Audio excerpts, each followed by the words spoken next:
Shalom, selamat malam dan salam sehat untuk kita. Senang sekali boleh berjumpa dengan Bapak, Ibu, Saudara-saudara dalam acara Saat Teduh Malam yang diprogramkan oleh Badan Pekerja Sinode Wilayah 4 Gereja Toraja.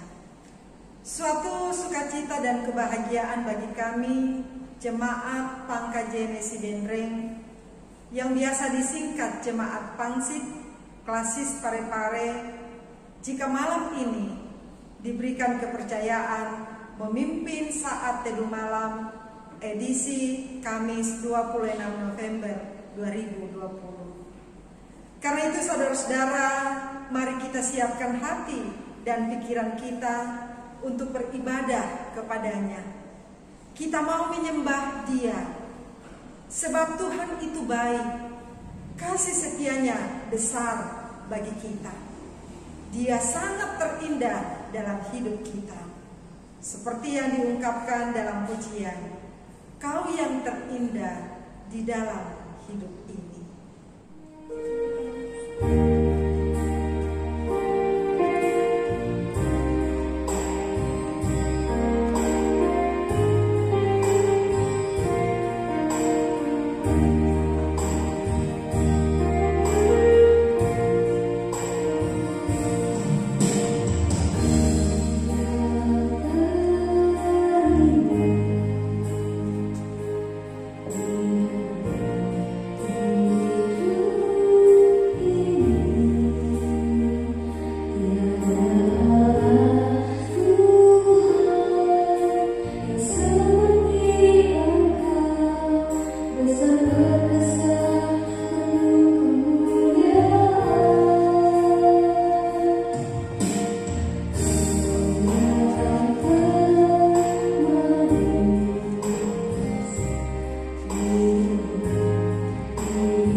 Sebelum kita membaca dan merenungkan firman Tuhan, mari kita berdoa.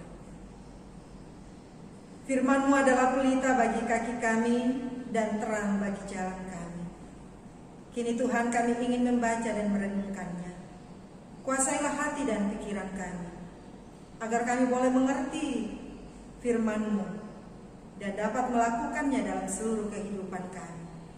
Bersabdalah ya Tuhan Allah, kami telah sedia mendengar. Kami datang berdoa di dalam Kristus Yesus, Tuhan kami. Amin. Firman Tuhan pada malam ini dari 2 Raja-Raja pasal 4 ayat 25 sampai 37. 2 Raja-Raja pasal 4 ayat 25 hingga 37. Firman Tuhan berkata demikian.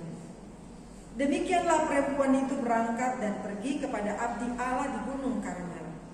Segera sesudah abdi Allah melihat dia dari jauh, berkatalah ia kepada Gehasi bujangnya, "Lihat, perempuan Sunem itu datang.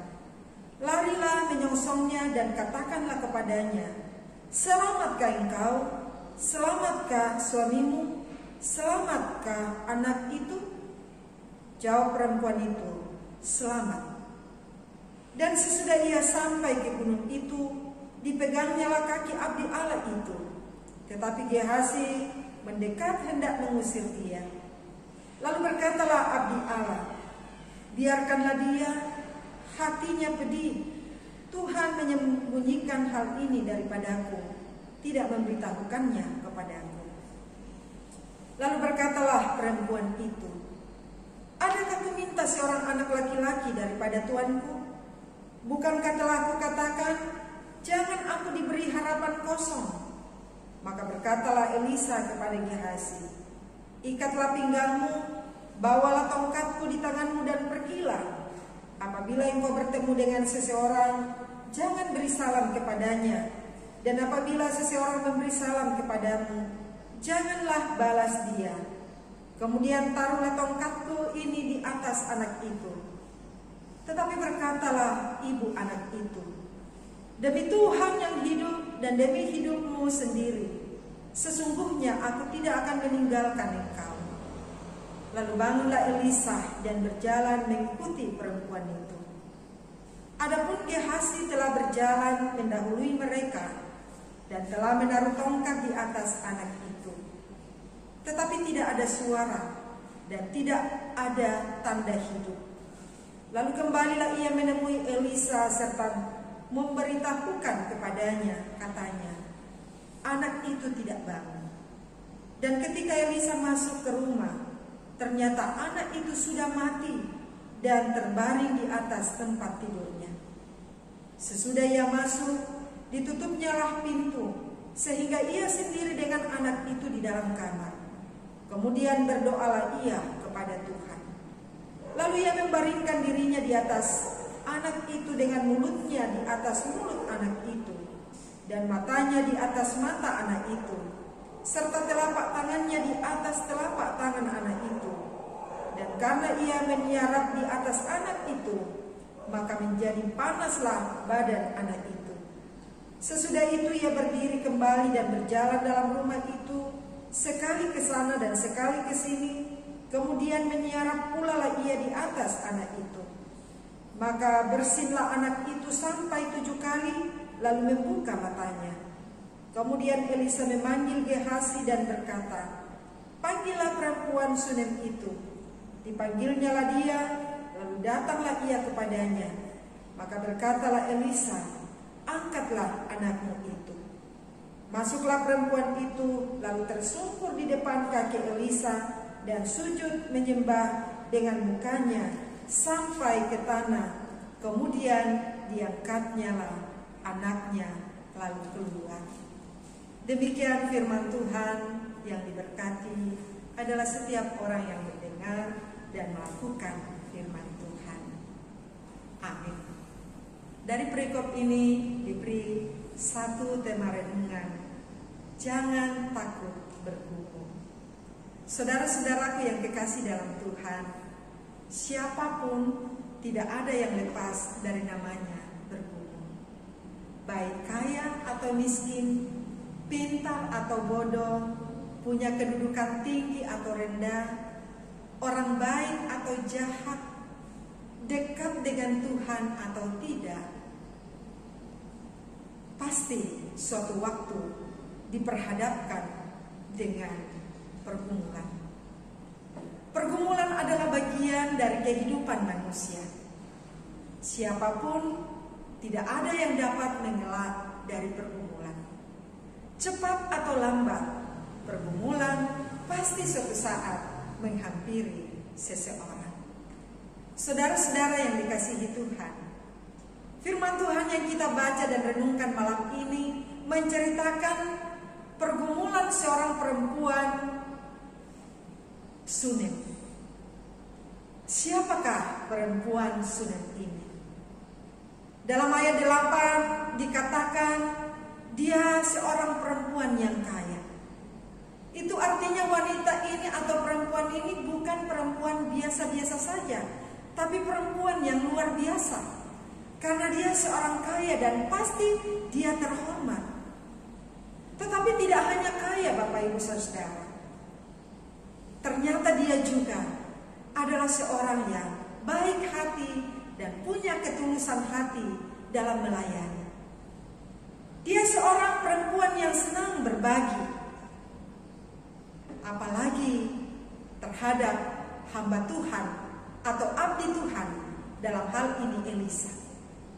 Dia melihat bagaimana lelahnya Nabi Elisa berkeliling melayani dari satu tempat ke tempat yang lain. Karena itu ia menawarkan rumahnya menjadi rumah persinggahan atau rumah penginapan bagi Nabi Elisa. Ia membuat sebuah kamar di lantai atas. Tapi bukan hanya kamar, melainkan kamar itu dilengkapi dengan semua fasilitas yang dibutuhkan oleh hambanya. Itu bisa kita baca dalam ayat yang ke-10. Sama dengan jemaat masa kini, banyak yang pekah dan peduli terhadap hamba Tuhan dan mendukung kemajuan pelayanan hambanya. Demikian juga perempuan Sunem dengan tulus hati penuh dengan kepekaan mendukung pelayanan Nabi Elisa. Dan berkat ketulusan hatinya, berkat kepekaannya terhadap hamba Tuhan, Tuhan memberkati perempuan Sunem bersama keluarganya. Ia menghadirkan seorang anak yang diperoleh di masa tua suaminya. Itu kita bisa lihat dalam ayat 16 dan 17. Kebaikan setiap orang tidak akan pernah sia-sia bila dilakukan dengan tulus hati. 2 Korintus 9 ayat 7b berkata, Allah mengasihi orang yang memberi dengan sukacita. Itu sungguh-sungguh diaminkan dalam perempuan Sunem. Saudara-saudara yang dikasihi Tuhan, apakah karena perempuan Sunem ini kaya, terhormat, hatinya baik, seorang perempuan yang beriman, lantas ia tidak bergumul lagi? Tidak. Anak yang dilahirkan di masa tua suaminya, anak semata wayang, anak laki-laki, anak yang sangat diharapkan, tiba-tiba mati. Kita bisa bayangkan betapa pedih dan hancurnya hati seorang perempuan Sunem yang kaya, baik hati, dan beriman. Dalam ayat 27 diungkapkan di sana, hatinya sangat pedih. Wajar kalau hatinya pedih, karena anak yang sudah lama diharapkan tiba-tiba mati. Dalam ayat 28 ungkapan protes kepada Elisa. Mengapa engkau memberi aku, atau mengapa aku diberikan harapan kosong? Menggambarkan bahwa ia sangat susah dan bergumul. Namun di tengah pergumulan yang berat itu, ia tidak pernah putus harap kepada Tuhan. Ia mendatangi Elisa, abdi Tuhan, di Karmel. Jarak Karmel dengan Sunem bukan jarak yang dekat, kurang lebih 60 km, ditempuh dengan naik keledai. Artinya perempuan Sunem tidak menyerah dengan keadaan. Dalam iman ia percaya Elisa bisa melakukan sesuatu untuk anaknya. Dia tidak menyerah dengan keadaan.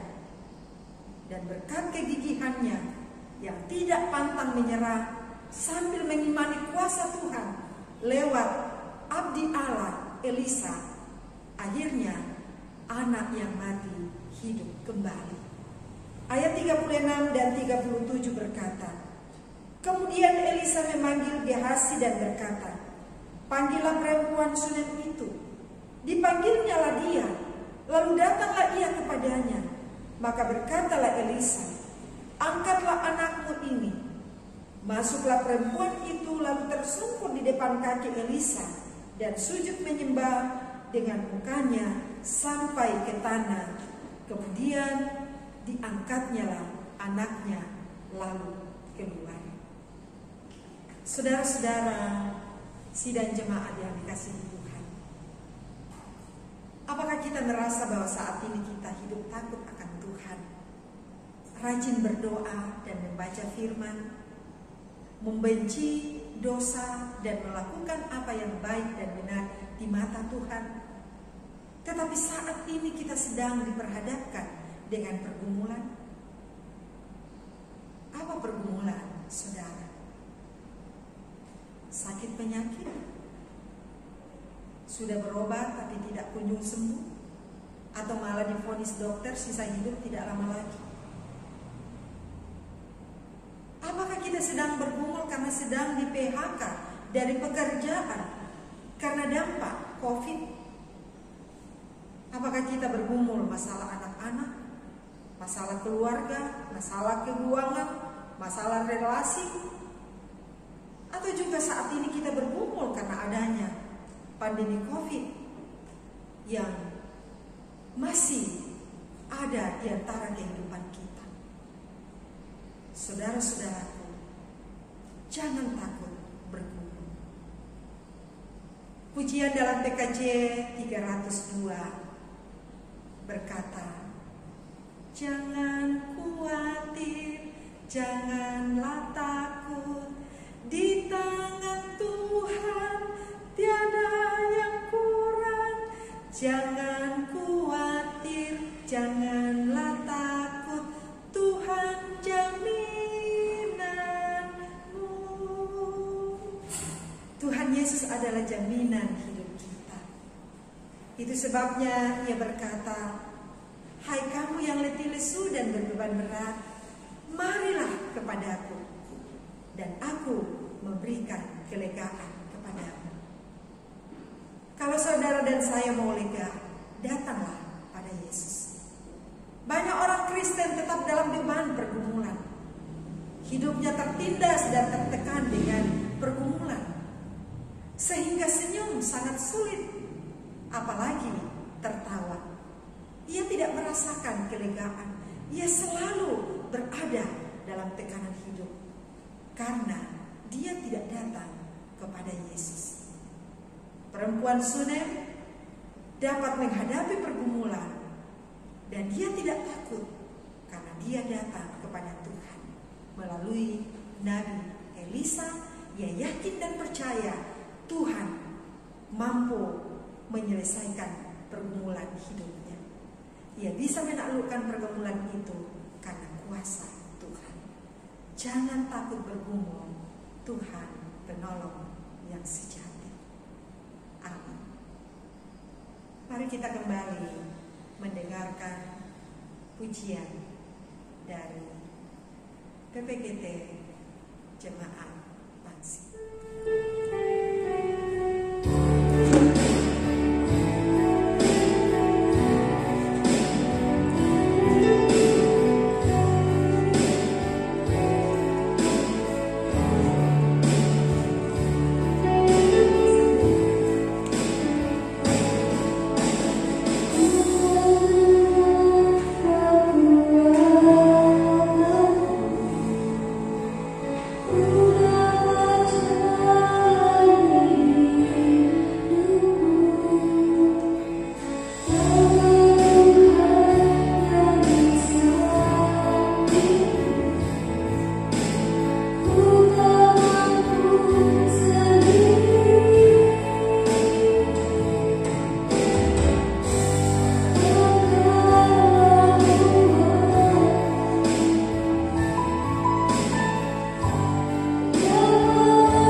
kita satu dalam doa syafaat. Kita berdoa.